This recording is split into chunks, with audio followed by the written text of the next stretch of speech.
येतो क्लिअर थोडंसं मी तुला अँगल तुला भेटेल.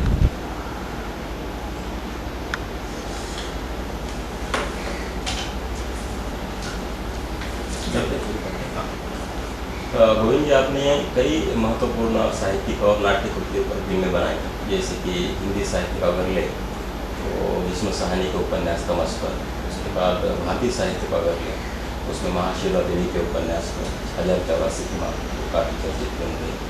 उसके बाद नाट्य कृतियों पर जैसे विजय तेंदुलकर का नाटक है उसके पर आक्रोश बनाई.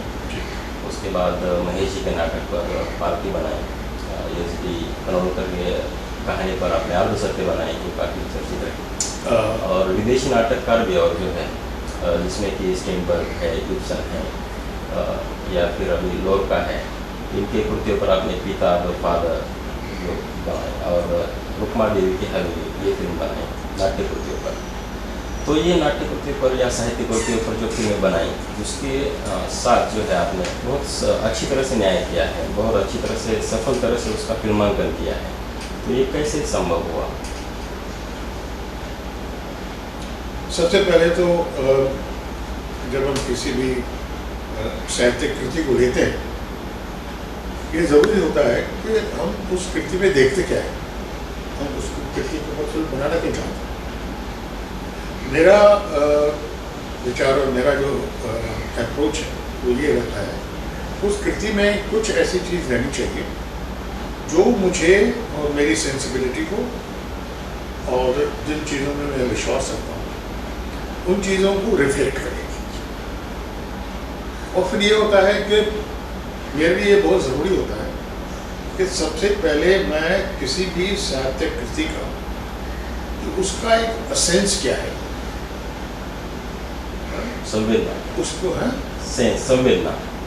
संवेदना तो हमें हाँ वो एक थोड़ा कुछ तो थोड़ा विस्तृत शब्द है. अच्छा.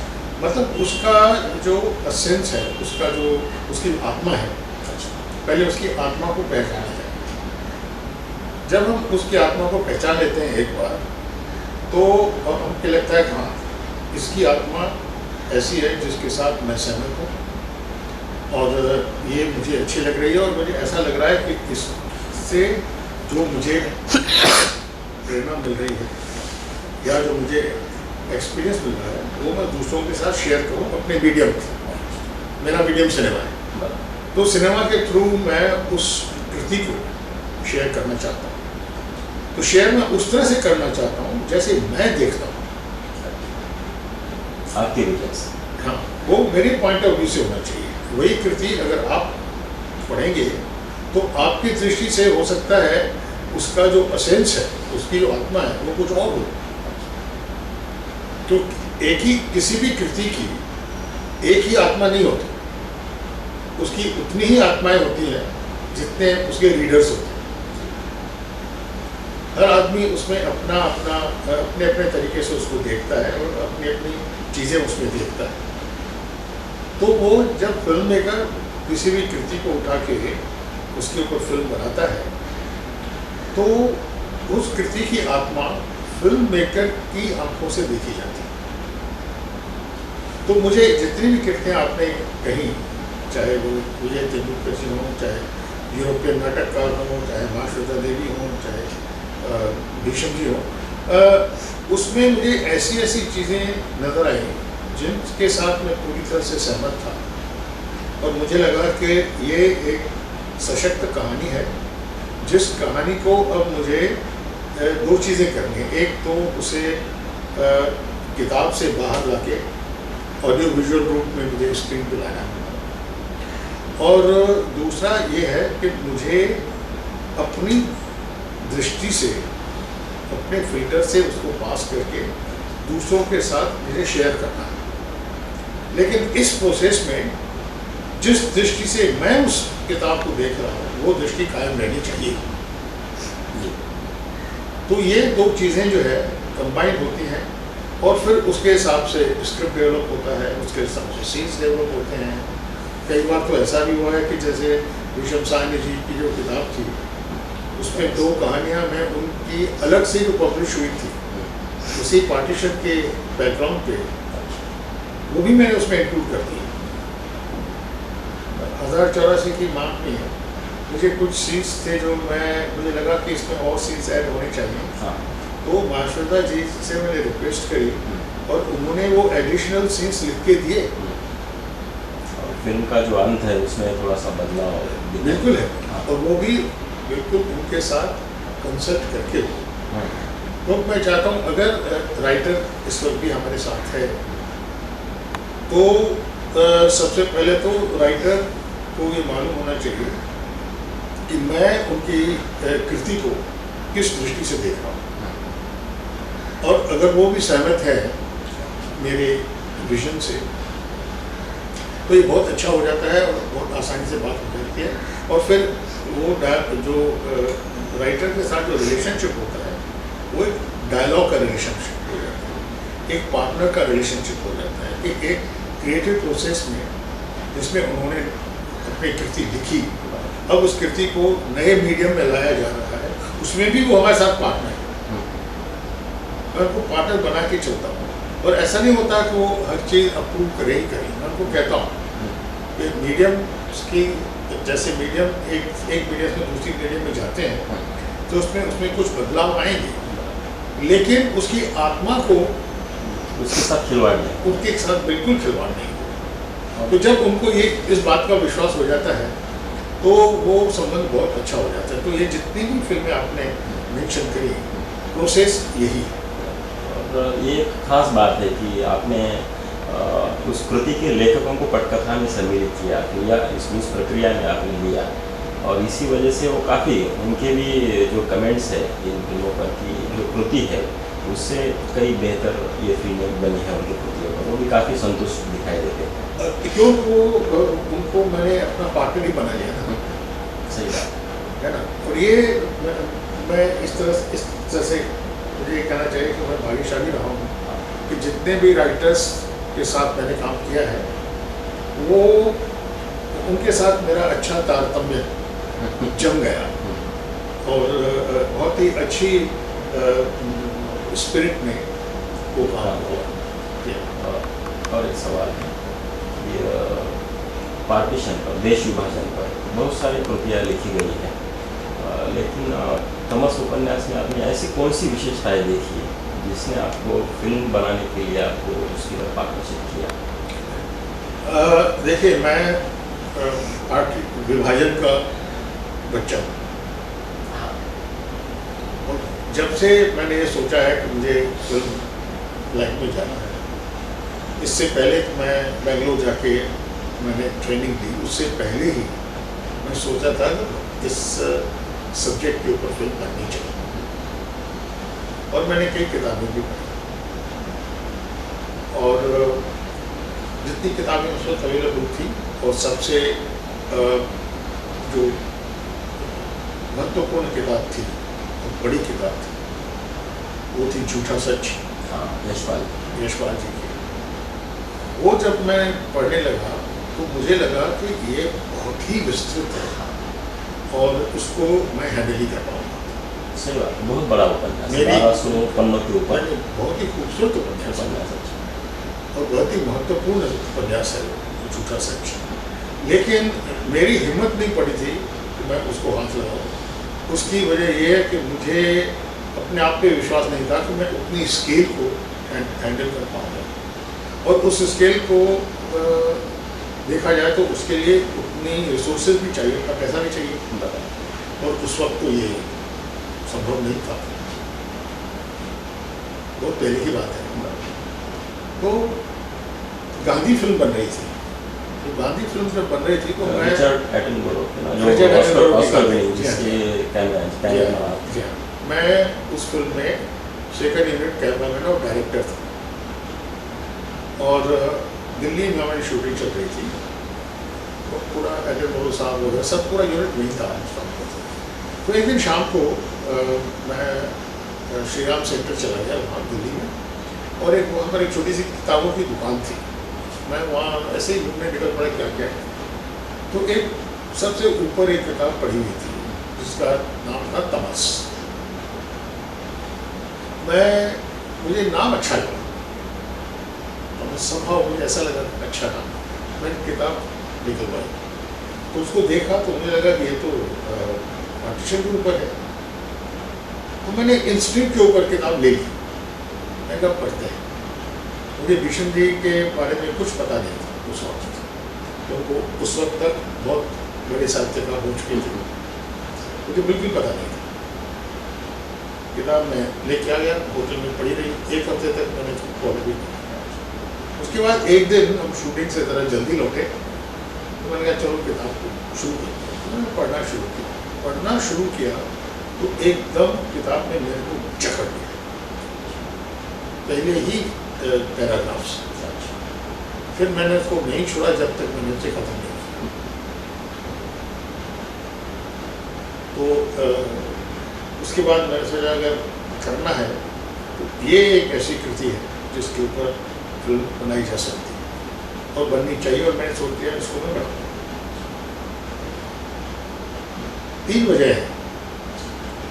एक तो ये है कि उनकी भाषा और जिस तरह से उन्होंने लिखा है बहुत सादगी है, बहुत सीधे सीधे लिखा है, कोई अलंकार प्रयोग नहीं है और सीधे आपके हृदय तक पहुँचती है।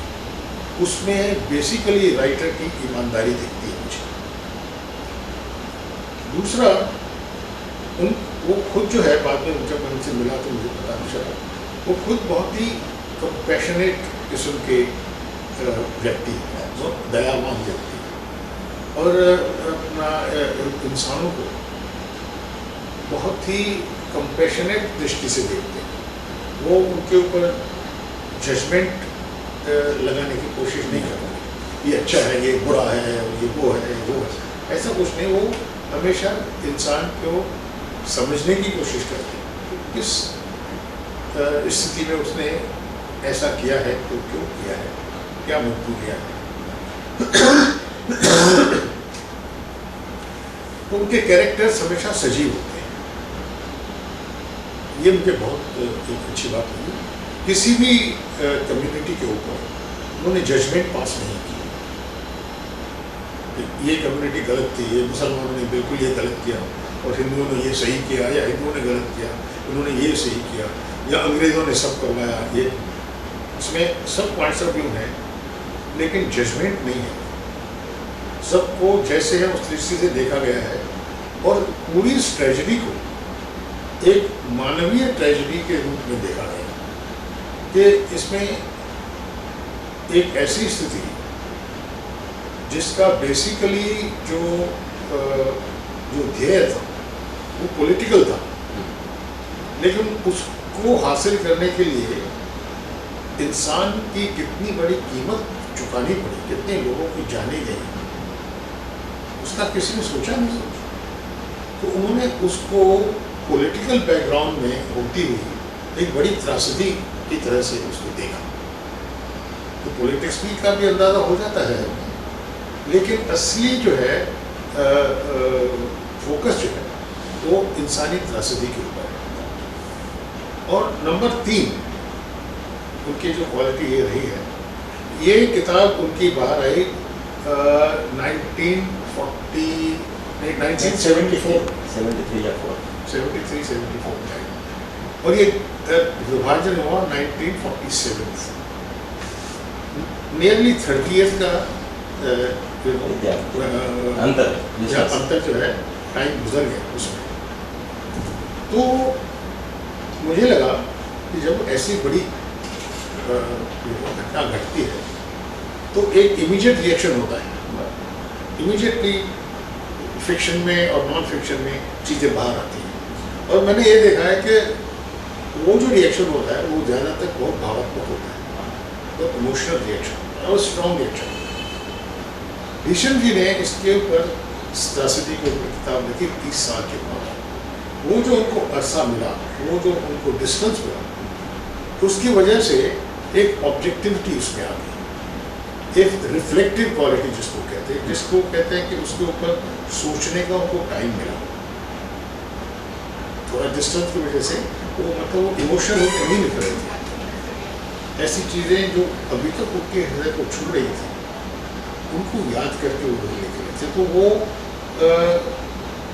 सोच समझ के उन स्थितियों का उन्होंने उसके ऊपर उन्होंने अध्ययन किया, उसके बाद ये कहानी निकली।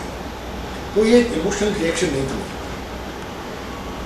ये एक गहरी सोच के बाद निकला हुआ रिएक्शन था। और वो खुद भी बहुत ही प्रोग्रेसिव किस्म के आदमी थे, है ना। तो मुझे ये तीनों का जो समन्वय लगा कि नॉन जजमेंटल, रिफ्लेक्टिव, प्रोग्रेसिव और बेसिक ईमानदारी, वो पूरी उनकी कृति में दिखती, इसलिए मैंने उनको लिया। तमस उपन्यास को आपने फिल्म में परिवर्तित किया, तो उस समय आपके सामने कई समस्याएं आई होगी जी। और उस समस्याओं का समाधान आपने कैसे ढूंढा? क्रिएटिव दृष्टि के ऊपर जो भी कुछ हुआ वो कोई बड़ी बात नहीं थी, क्योंकि मैंने भीष्म जी को स्क्रिप्ट में भी इन्वॉल्व किया था। फिल्मांकन की प्रक्रिया में जैसे विधा का रूपांतरण हुआ, जैसे विधा का रूपांतरण एक विधा से दूसरी विधा, साहित्य विधा से फिल्म विधा, इस एंगल से मैं पूछता हूँ। ऐसा कोई जादू नहीं हुआ। क्या है कि जो एक्चुअली चीज बाहर घटती है उसको राइटर कैसे लिखता है, जो घटित होता है वो अपने आप में एक मीडियम है, रियलिटी का मीडियम है वो, फिर राइटर उसको लिखता है तो उसको लिटरेरी मीडियम में कन्वर्ट करता है, उसकी एक अपनी एक विधा है। पूरी छूट है उसको लिखने की वैसे ही इसको अपने इसमें विधा करना। सबसे बड़ी बात तो ये होती है कि आप 400 पेज की किताब को कुछ ही घंटों में बताना चाहते हैं, तो कुछ तो बाहर जाएगा और कुछ रहेगा। फिर आपको ये ढूंढना पड़ता है उसका असेंस क्या है। जब आप असेंस ये मालूम कर लेते हैं, तो इस किताब का जो असेंस है वो ये दिखाना है कि किस तरह से कुछ लोग बहुत ही लोग कहना चाहिए कि एक्सट्रीमिस्ट जो लोग होते हैं, जो सिर्फ मसल पावर इस्तेमाल करते हैं, वो कैसे बड़ी कम्युनिटीज को डोमिनेट करने की कोशिश करते हैं, लोगों को डराते हैं, अपनी ही कम्युनिटी को डराते हैं। उनको लगता है जो वो लोग कह रहे हैं वो पूरी कम्युनिटी का यही विचार है, वो होता नहीं है, लेकिन वो ज़बरदस्ती उसको ऐसा बताने की कोशिश करते हैं। और फिर धर्म के नाम पे लोगों को मैनिपुलेट करते हैं। इस वजह से, और ये जो है इस तरह के लोग हर कम्युनिटी में रहते हैं, चाहे हिंदू हो, चाहे मुसलमान हो, चाहे सिख हो, ईसाई हो, पारसी, कोई भी हो, हर एक कम्युनिटी में एक ऐसा तबका रहता ही है जो छोटा होता है लेकिन डोमिनेट करता है। तो वो मसल पावर इस्तेमाल करता है, हिंसा इस्तेमाल करता है। तो इस मैनिपुलेशन में जिसमें हिंसा इन्वॉल्व है, रिलीजन इन्वॉल्व है और पॉलिटिकल ऑब्जेक्टिव इन्वॉल्व है, धार्मिक ऑब्जेक्टिव कुछ नहीं है। इस वजह से